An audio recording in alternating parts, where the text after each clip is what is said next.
Hey everyone, my name is Ryan and I'm currently an incoming vet student at the University of Melbourne, as well as a second year life sciences student studying at the National University of Singapore.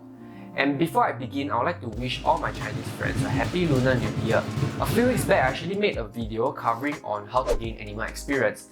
So I thought, maybe in this week's video, why not share about my own animal experience in order to give you guys some basic insight on where to start. So my journey towards gaining animal experience actually started off at the Society for the Prevention of Cruelty to Animals in Singapore. At the SPCA, I actually volunteered a total of 274 hours. And I first started volunteering over there at May 2018 as an animal shelter helper.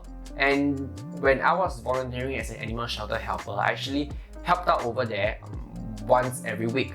My role as an animal shelter helper basically includes cleaning the homes of the animals and ensuring that they were well fed during meal times.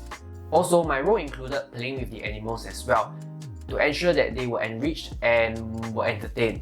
So during my time as an animal shelter helper, I actually worked with dogs, cats, as well as small animals such as hamsters, rabbits and guinea pigs. And this really helped to develop some basic animal handling skills, as well as build on my communication skills because I had to work with my fellow volunteers to ensure that all of the homes of these animals were cleaned efficiently. And one thing that I found to be pretty helpful is that you should try to make friends during your time volunteering. And once you have made some friends, maybe aim to volunteer at the same shift together so things won't go stale and you're less likely burn out. So once I got used to volunteering as an animal shelter helper, I decided to broaden my horizons and develop some other sets of soft skills as well. And to do that, I actually volunteered to be an animal ambassador. So before COVID-19, the SPCA will actually run some animal ambassador training courses a few times each year. And I decided to attend one of them. Once I completed the course, I actually volunteered a few sessions at the SPCA, as well as several events the SPCA actually organized before COVID-19. And my role during these events is to basically raise awareness about animal welfare to the public, as well as to ask for donations from the public to help support our cause. And this was really an eye-opener because it actually helped build my confidence, and I also learned how to effectively communicate with people because I had to communicate with them in a concise manner because these people are often just walking past, and I need to quickly convey the message to them and to also ask for donations at the same time. So after volunteering at SPCA for a while, I decided that I should start building my clinical skills. And what I did initially was to actually send out emails to the different vet clinics in Singapore, asking them for a part-time position. Yes, I wanted a part-time position because I wanted to earn some money at the same time. Unfortunately, I only had an A-level cert, so an A-level cert doesn't show that you have any specialized skill. Moreover, many clinics were not willing to hire me because not only do they have to pay me a salary, they also have to train me from scratch, to help develop my clinical skills.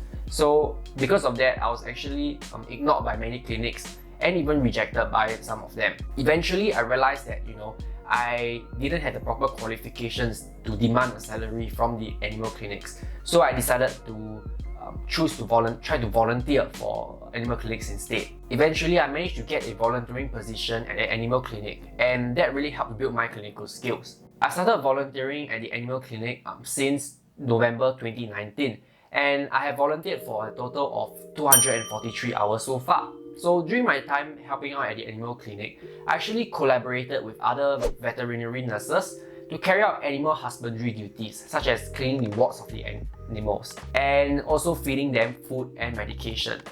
Also, sometimes you will encounter some animals that were too weak to eat, so it is my duty during moments like this to syringe feed them some special diet. Also, I assisted veterinarians during surgery as well, mainly through the sterile preparation of their surgical kits and to also monitor their vitals. I also assisted veterinarians with their consultations, and it was during these periods of time where I observed firsthand how the vets actually communicated with their patients. And this was really an eye-opener for me because I realized that being a vet is not all about working with animals. You also have to interact with people as well. So when I was studying at the National University of Singapore, I actually at one point had a really long summer break going on. So it was during this period of time where I decided to actually do an internship at a particular organization.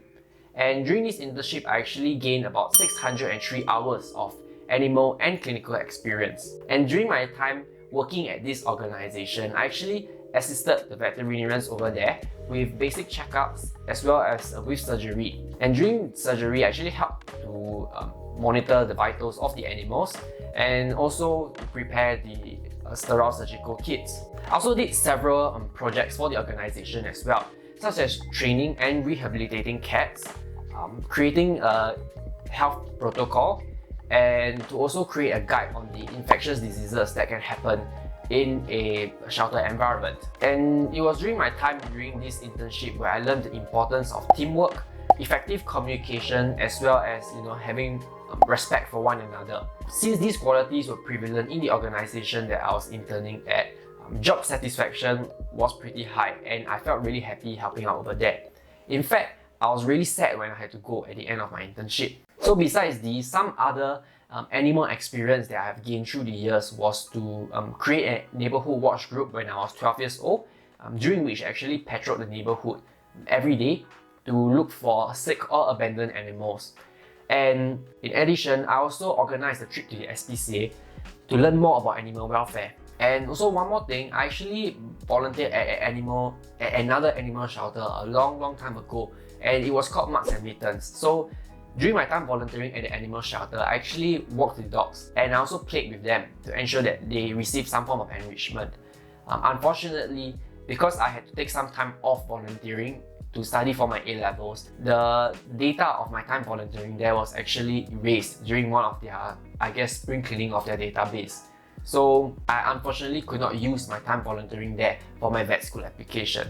But nevertheless, it did help me gain some form of basic animal handling skills, such as learning how to read the behavior of dogs. I hope this video will give you guys some insight on how to start gaining animal experience. One thing that you guys should definitely do is to first start volunteering at an animal shelter to first develop your basic animal handling skills, like learning how to read an animal's behavior, learning how to approach an animal properly, and learning when you should back off. If you guys would like to study animal behavior and learn how to act and respond appropriately when an animal is experiencing fear, anxiety, and stress, then you guys should definitely check out the Fear-Free Shelter program.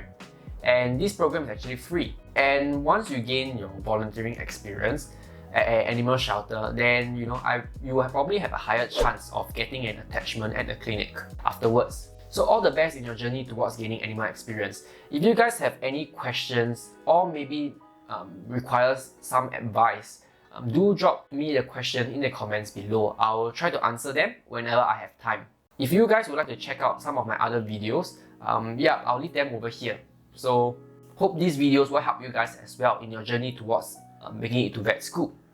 And see you all in future videos. Peace.